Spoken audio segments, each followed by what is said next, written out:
Shall I get going then? Fab.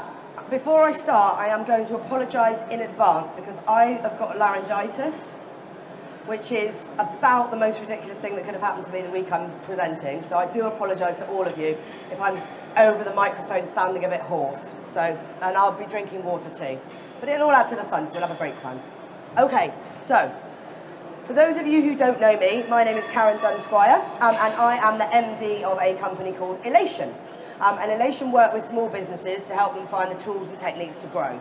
And one of the ways that we do that is through helping teams, sales teams particularly, with a personal development program.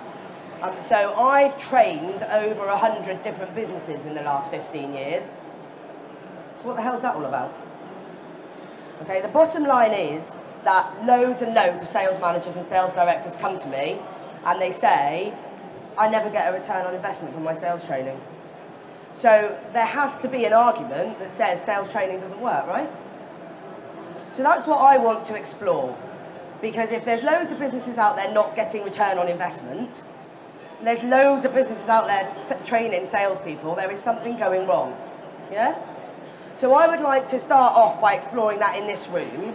So can I just ask, anybody in this room who is now or ever has been selling something, can you raise your hands?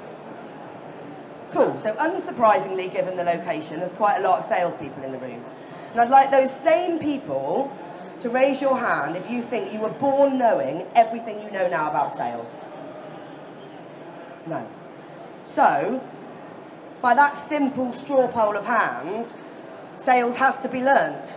At some point you didn't know it and now you do, so sales has to be learned.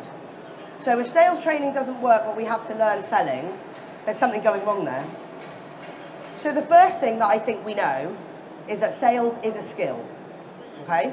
Sales is an ability, it's a behaviour that we learn and we master over time, yeah? Now I believe that sales is about two things. It's about really great technique, and it's about really great mindset. Now the mindset side of things, perhaps a little bit harder to teach. We can probably coach around mindset, but there are some certain characteristics that you need to have if you're going to be really great at sales. And we're going to talk about those characteristics in a minute. But technique has to be learned. We have to teach it, yeah? The thing we need to bear in mind is that sales is a practical skill. It's like driving or singing. We have to learn it by experience. We have to learn it in a really hands-on way. We have to learn it by doing it. And just like driving a car, it needs to become a habit and it needs to become something that's totally innate within us. So we have to learn sales by experience. So this is kind of the first point about why sales training doesn't work. Those one-stop classroom environments are not a good place to learn a particular skill like selling. We have to experience it. We have to learn by experience, and that's how we get that job done. So that's the first thing we need to bear in mind. The second thing we need to understand is the difference between learning and knowing. Yeah?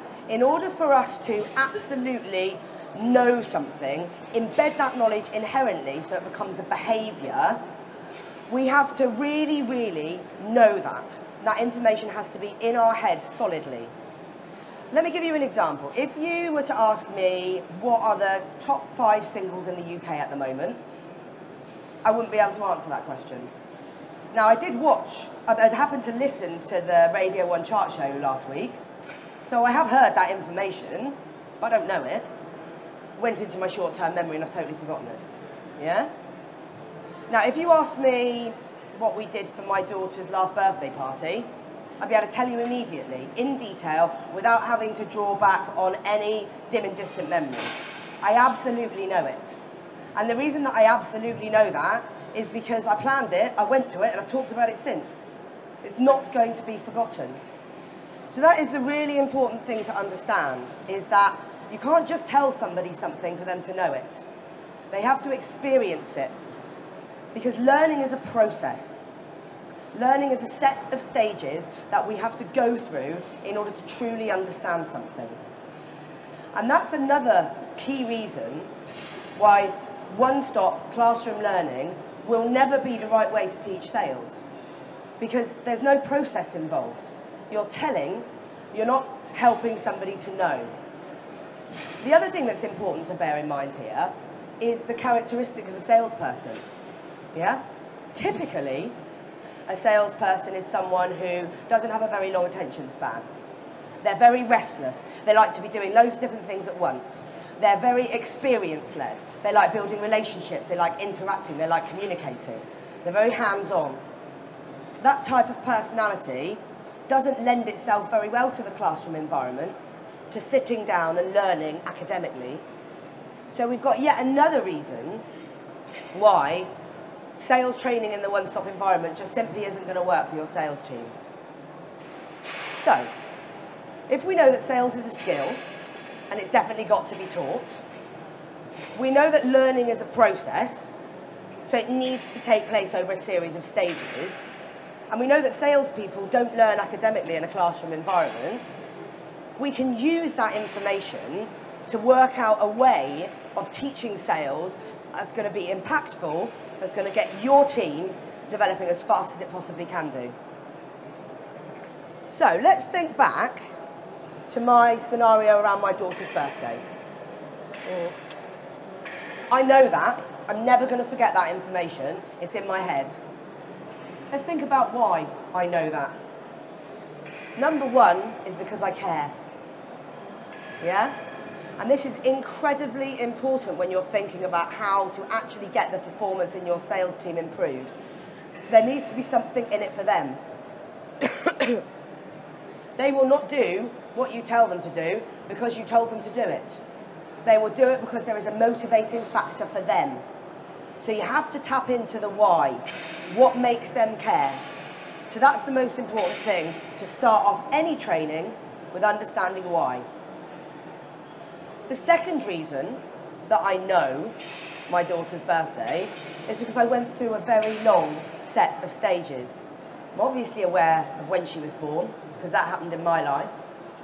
I've talked to her a lot about what she wanted to do for her birthday. I watched her. I got to know her likes and dislikes. I questioned her. I understood what that birthday party needed to consist of. Then I went to the birthday party. I experienced it with her, and I interacted with everybody there. And then since that birthday party, I've asked everybody if they enjoyed themselves. We've talked about it as a family. We've looked at photos. All of that has absolutely embedded that information into my head in a way that makes it completely impossible for me to forget. And if you guys want a really high-performing sales team, you have to embed knowledge in that exact same way. So let's talk about what that might look like. We need a step-by-step learning process that will ensure that we can move the information from simply in the short-term memory. We can consolidate that learning, embed that learning, put it into the long-term memory, and make it a behaviour, make it a habit that your sales teams do all day, every day. Who here in the room drives? Yeah? Have any of you ever got from A to B and not really been aware of how you got there? Yeah? That's because you know how to drive so inherently you can never forget it. That's the stage of learning that we want to get your sales teams to, where they just deliver excellent sales practice without even realising they've done it. And that's a long journey. And it needs to be diverse, it needs to be engaging, and they need to be totally bought into that journey.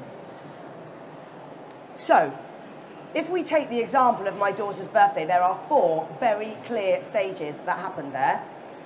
I want to talk you through those 4 stages, and I want to make clear for you, if you're looking to train your sales team and get high-performing behaviour from them, the 4 stages that you would need to go through. Okay, so the first stage is we observe and assess. Now, if I'm going into a business to deliver sales training externally, I will put a huge amount of time into this. I will be writing detailed questionnaires that I'll be doing one-to-one with every member of the sales team. I'll be observing them, shadowing them in the field. I'll be looking at their sales collaterals. I'll be looking at their pipeline management systems. I'll be looking at every element that they're using to drive their desk forward. If you're working in the business with the salespeople, you can do this in a much more fluid and informal way. So you're watching them in their interactions. You're defining what are the key competencies that I need to see in my team. Yeah? So I need strong questioning. I need high levels of productivity. I need good objection handling techniques. You're identifying what behaviours do I want to see in my team, and then you're observing them. I would always have a record. It might be on your computer, it might be a pad that you have in your office, and as you hear behaviours that you love, write it down. As you hear behaviours that you know are not successful behaviours, write them down too. And be continually observing and assessing your team. Get out on the road, listen to their recorded calls, understand what it is that your team are doing in relation to the benchmarks that you have around competency. From that piece of work, you will then be able to very clearly assess what training is needed in my team. I have got a set of competencies here, and all of my team members, I've benchmarked them against those competencies. So I can see the gaps. I know my areas of weakness are questioning. I know that one of my areas of weakness is productivity. There's simply not enough sales activity happening. So you've done your observations, you've done your assessment, you know now what your fundamental issues are. Then you're ready to prepare your learning. Now, key thing here is to be aware it's not just you that's preparing. Get your sales team to prepare something as well. So let's take as an example, I have concerns about the use of questioning when people are making their telephone sales calls. And I want to prepare a piece of learning around questioning on the phone. And I ask everyone who I'm inviting to that training to bring me the top 5 questions that they're asking when they're making sales calls. So even before they turn up in the training room, guys, if any of you want to see, don't feel like you're interrupting, just come on in. When I'm asking them to attend that piece of learning, I'm asking them to engage with that learning way before they even arrive. Yeah? So they're already involved in it, they're part of the preparation, they're thinking, they're in it with you. Then they come into the classroom environment and you're ready to deliver your learning. Couple of points that are really key. I can't teach you to be a sales trainer in 3.5 minutes, but I can give it a damn good go. Some good tips. Make the learning as collaborative as possible. Oh, sorry, I thought she was waving at me. It's my preferred style is to be very collaborative. Unfortunately, these seminar environments don't really allow it because I can't actually hear anything that anyone says because you're not all mic'd up. So typically, I'd recommend always make the learning collaborative. But have interactive sessions and let people bring their thoughts to the table. The other thing that's really important is how you brief the information you want to brief. And I'll share a quick tip with you. It's a very simple 4-step process of how you share information with your team. And that is why, what, how, and when. Now, the reason this is important is because each individual team member will be motivated in a different way. Some of your team will only do what you ask them to do if they understand why they've got to do it. Any of us know someone like that? Told them 48 times, they still haven't done it, then you explain the purpose behind it and they shoot off and they do it like a flash. We've all met that guy, right? Then there's other people in your team who are so determined to do things right that they won't do anything at all if you haven't explained how. And they want a step-by-step guide of how that needs to be delivered, or they'll just do nothing. Yeah, have we all met that guy too? So if you ensure that your learning with your team is based around, this is what I want you to do, guys. This is why I need you to do it this way. This is a step-by-step how it needs to be done. And this is the when, of either when I would like it completed by, or with what regularity I would like you to do this, or how much of it I would like you to do. Then all of the learning styles are mopped up and everyone is really, really clear of the expectations. So you've understood your team's needs, you've created for them a piece of learning that's relevant, you've asked them to prepare for it, and they've turned up to a collaborative session that's briefing them clearly on all the key areas. So now they have the information that they need. But as we know, just being told it doesn't mean you're going to do it. Anyone here had to tell their salespeople to do something more than once? More than twice?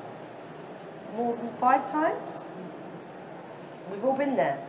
It is Sometimes a case of don't want to. You have to deal with that attitude in a slightly different space. But almost always it's because you haven't reinforced that habit. It's something like the top 5 singles. Someone told me it, I don't know it today. Certainly not going to be sharing that information with you. So then we need to move on to the experience stage, okay? Then you need to be working with your team to make sure that they live this learning. So there's a few obvious techniques, and there's a few less obvious, perhaps, that I'd like to share with you. Obviously, number 1 is role-playing. But it doesn't work for everybody. Some people feel so stifled by the false environment of a role-play that they will never shine in that environment. So have it as something that you can use, by all means, but it won't be the only way of training your team. Other ways that they can experience might be to ask them to share the learning on. So say we're going to have a team meeting in a week's time, and I'd like you all to give a 2-minute presentation on the training session we did on how to conduct a sales call. Yeah? There might be lots of other ways that you could ask them to train that. You might reinforce that learning by asking them to buddy up with people and say, okay, you were in the training together, you're in a pair. I'd like you to sit down with one another and listen to some of those calls happening and share feedback with your buddy about how effectively they're using that learning. Yeah? You might ask them, if you're teaching a process to somebody, a 4-step process, a questioning technique, you might ask them to go out the next day or the next week and actually visually create that process on a whiteboard. Because asking them to write that down and record that process will help them to embed that learning. But you need to get them to repeat and reinforce that learning as often as you can. And you might ask them to retrain that on to team members. There's all sorts of ways, but you must encourage your guys to experience that learning. Okay? So, once they have repeated and oh, hello. Bear with me. Oh, hello. Sorry, I haven't finished. Is that disappointing for you all? Once you've repeated and reinforced that learning, you then need to review and assess. Really, really important that people have a measure of success. One of my firm beliefs is that underperformance almost always has its roots in denial. We ever had salespeople who don't really have an awareness? They're bopping around the place, doing lots and lots of stuff, getting not many results and feeling pretty proud of themselves. They're normally in denial around how effective they're being. They're not taking themselves home every night and go, I underperformed again today. It's very unlikely they're doing that. They're living in a place of denial. And if you have constant review and assessment, it's very, very difficult to stay in that place of denial. So how do we review and assess? Well, there's loads of tools you can put in place. Great big whiteboards are my favourite.